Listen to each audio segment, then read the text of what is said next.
I'm now going to discuss under history and evolution of quality control and management an important subtopic called offline and online quality control and quality aspects in product development process. Now offline and online quality control based tools and techniques are widely used for almost all types of products. Okay, and while we go for this offline and online quality control tools and techniques, certain quality aspects we always refer to, we always discuss.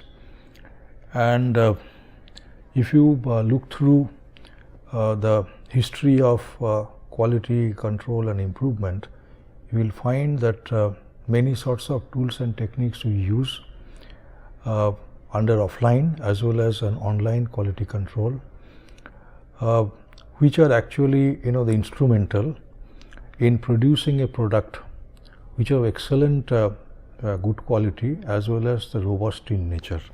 So later on I will explain what do you mean by a robust product in the context of quality improvement.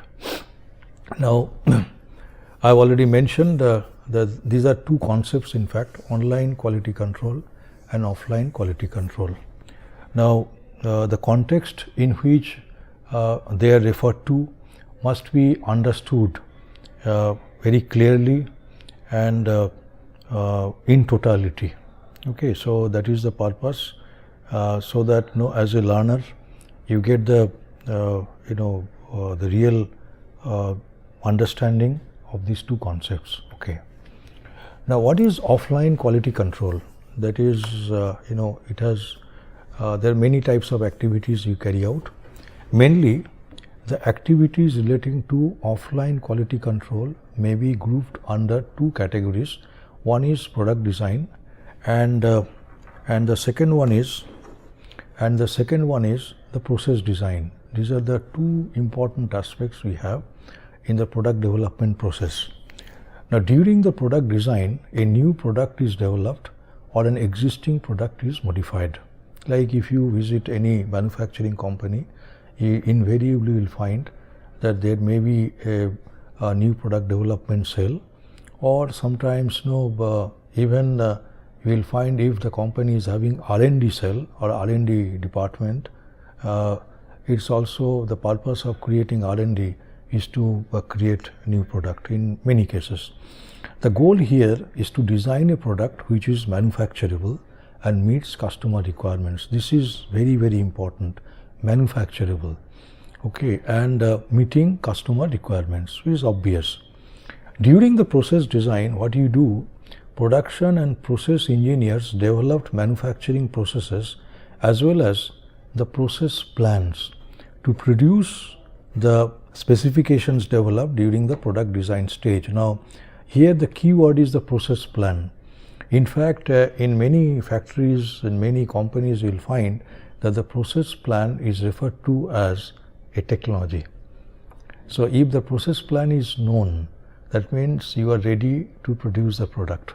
So, as per the design requirement, what you try to do, you build up your process, you line up your process, you identify the best possible processes. Okay, it includes all sorts of activities related to the the manufacturing. So that is to be properly planned. Okay, so this is process design. So offline quality control tools and techniques are normally used before the product is manufactured.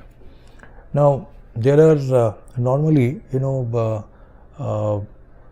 in the field of the quality, there are many pioneers who has contributed a lot. Now one such the name is Jenichi Taguchi, who introduced the concept of quality engineering, and he emphasized on offline quality control. That means if you want to improve the quality of the product, why don't you take up the quality related activities during the design stage. And so he recommends a 3-step approach. These three steps are system design, parameter design, and tolerance design. Now, in the system design, what you try to do, you create the prototype of the product based on relevant scientific and engineering principles. Obviously, the product to product, there will be changes in the relevant scientific and engineering principles. So, you as a scientist, as an engineer, you must know all these principles related to a particular product, and you create a prototype. Now, on the prototype, a lot of experimentation you have to do, and one kind of experimentation you do, that is he refers to as the parameter design. In the parameter design, what you try to do, you try to determine the settings of the control parameters of the products and processes so that the performance of the product is expected to be at the acceptable or maximum level. So, this is point number one, in the sense, as I have already pointed out, that the performance is one of the key dimensions in quality, and that is the main dimension. Okay, so obviously for the designer, so you have to ensure the performance, and then simultaneously what you have to do, you make sure that the product performance is assured in the presence of uncontrollable noise factors. That means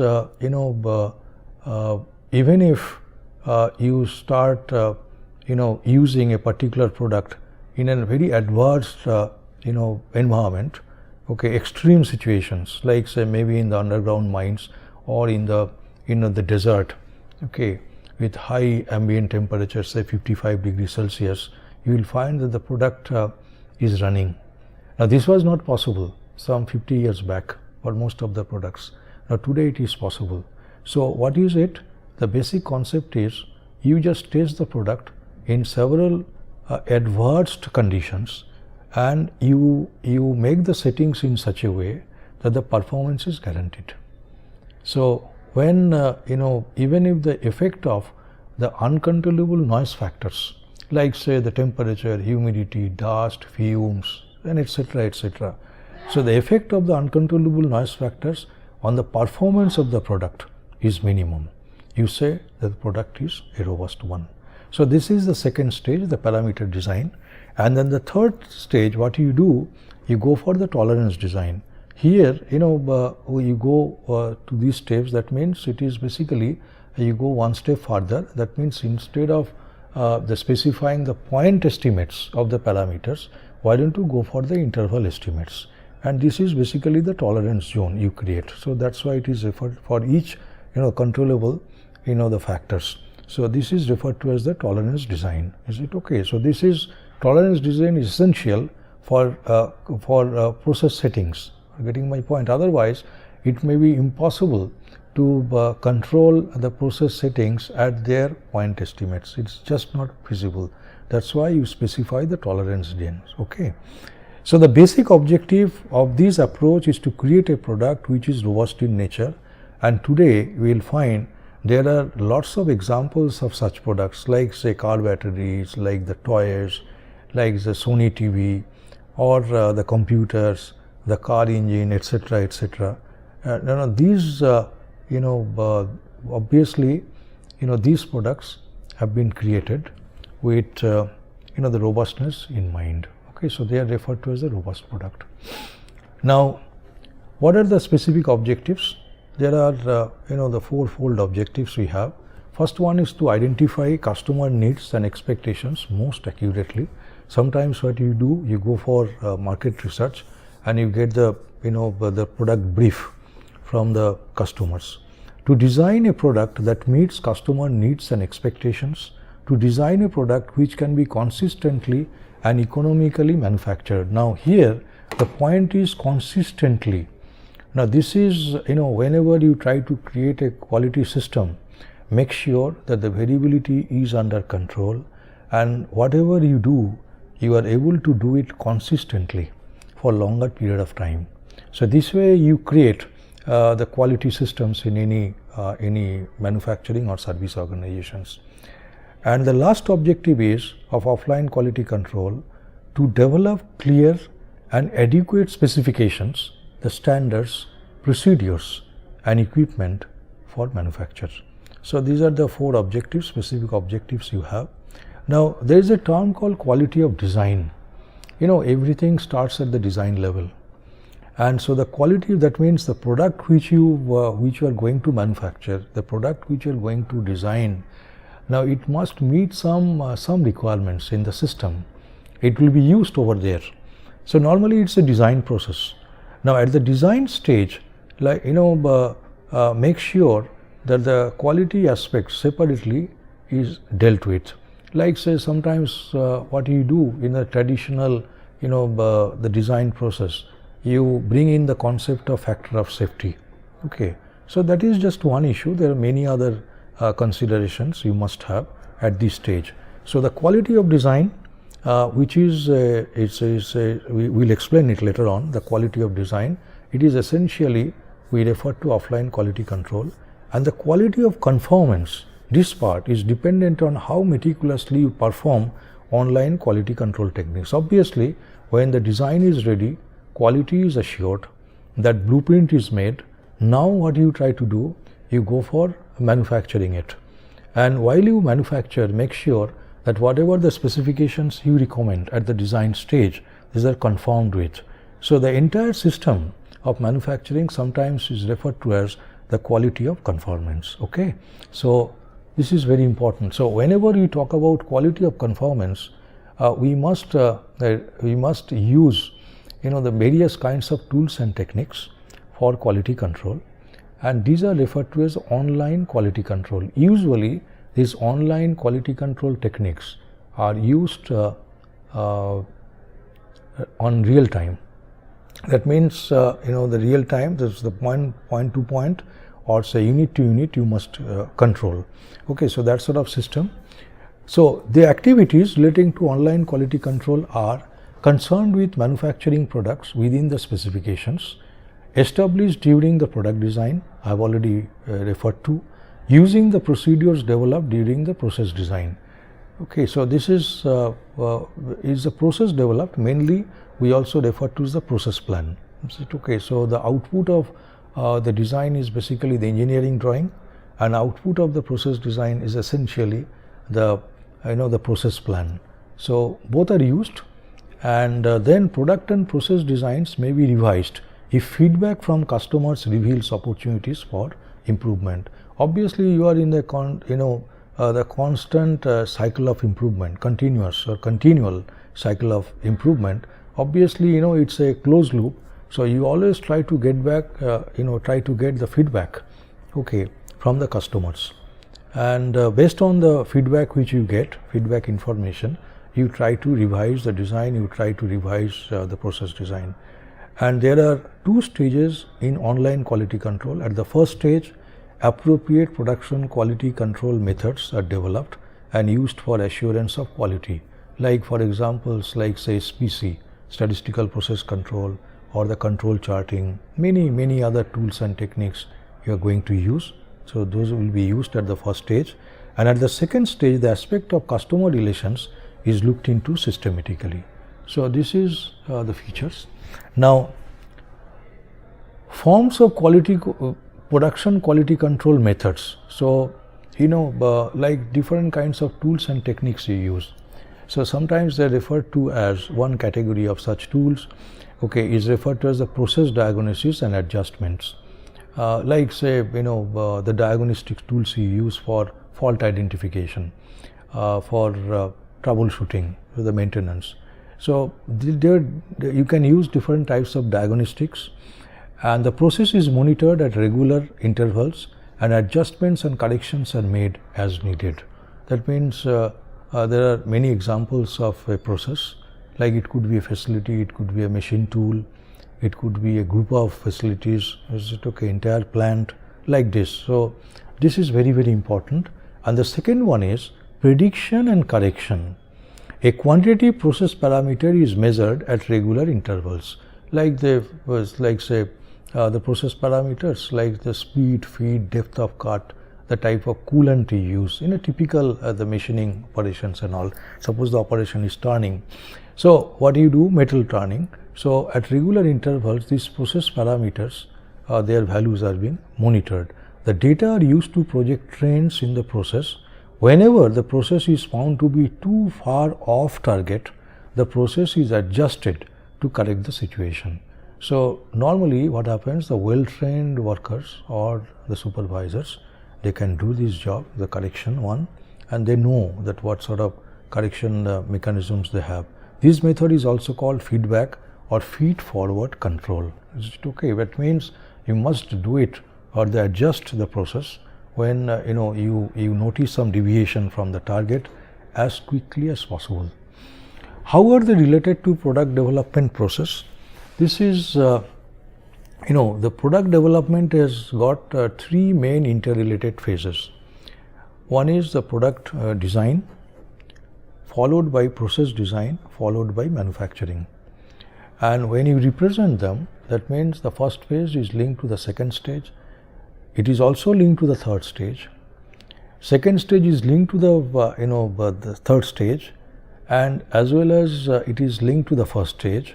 And the third stage is obviously linked with the first stage as well as the second stage. That means when you look at all these three phases, they must be looked at in the closed loop fashions. That means product design affects the process design, affects the manufacturing. Okay, so now when you look at the product design aspect or the process design aspect, the kinds of tools and techniques you use related to quality or quality control or quality improvement, where mainly those tools are related to the quality improvement. These are referred to as the offline quality control, like say the statistical design of experiments, or say quality engineering based tools and techniques which you use. Those are referred to as offline quality control. So mainly for quality improvement and quality sustenance. Then when you start producing the product, obviously there will be some manufacturing variations. The product deterioration, this will be there. So online quality control is the next step. Is it okay? Whatever the standard you have developed at the offline stage, to what extent you can maintain that, you can produce that standard. That is very, very important. Obviously, you face a lot of the effect of several uncontrollable noise factors in the manufacturing systems. There will be a lot of variations, and you have to take care of that. So obviously it must be an online quality control technique, and these techniques are used during manufacturing. Now the stages in product development process. Is it okay? So there are mainly the 5 stages we have. The first one is identification of the customer requirements and setting up of design objectives. That is most important, in fact. Later on, when we talk about the quality loop concept, we'll discuss it in much more detail. Identification of the customer requirements and setting up the design objectives. This is very, very important step. Then identification of the design alternatives. That means here comes first you have the ideas for the new design, then you have the detailed design, and obviously always there could be 2-3 alternatives, more than one alternatives you can prefer. And accordingly, now you can say that what is my design level. So today the design level may be 1, the tomorrow you say I will offer an improved design with a better quality. Obviously you may say that this is design level 2, and subsequently the design level 3 also you may opt for. So these aspects also will be dealt with. So we'll be dealing with. And identification of the design alternatives. This is the job of a designer. Selection of the appropriate design at its detailing, that is always do, an assessment of product design and manufacturing. So these aspects, the assessment part, constantly you do all the time. This evaluation is a must. That means the entire system is very, very dynamic.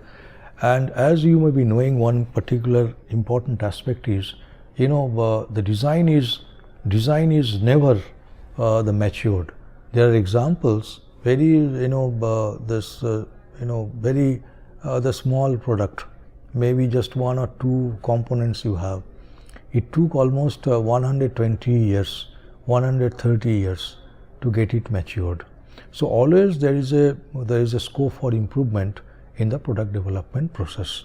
So so these are very, very important, and so the mainly what you need to do, that means before the production starts, actually there are 3 stages we have.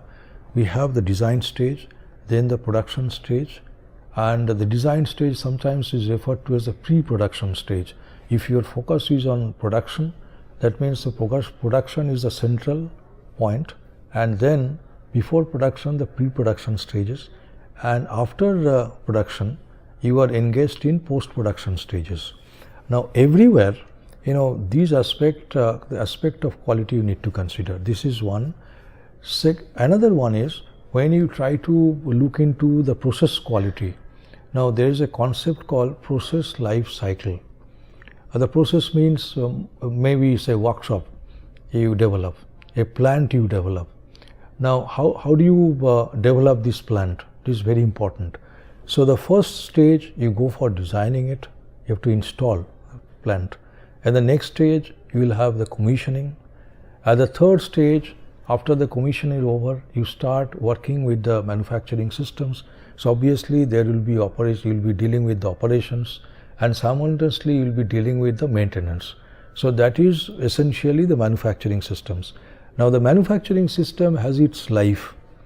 So you can, when the technology changes, maybe your manufacturing systems become, so the entire plant may become totally obsolete. So what you need to do at some point in time, either you go for the improving the manufacturing process quality, or what you try to do, you try to stop producing and you say, yes, its life is over, economic life is over, I will be going for decommissioning. And then after decommissioning you go for disposal. At all these phases, that means the design, commissioning, operations / maintenance, decommissioning, disposal, everywhere you need to maintain the quality standards. So this is the total approach. So whenever someone talks about the linking quality issues with the product development processes, or when someone discusses offline as well as online quality control, we assume that he takes a total approach, and quality is such a complex issue. Unless and until you go for a total approach, the success rate may be very, very poor. Okay, so with this brief introduction to this course, I complete this particular topic. Okay.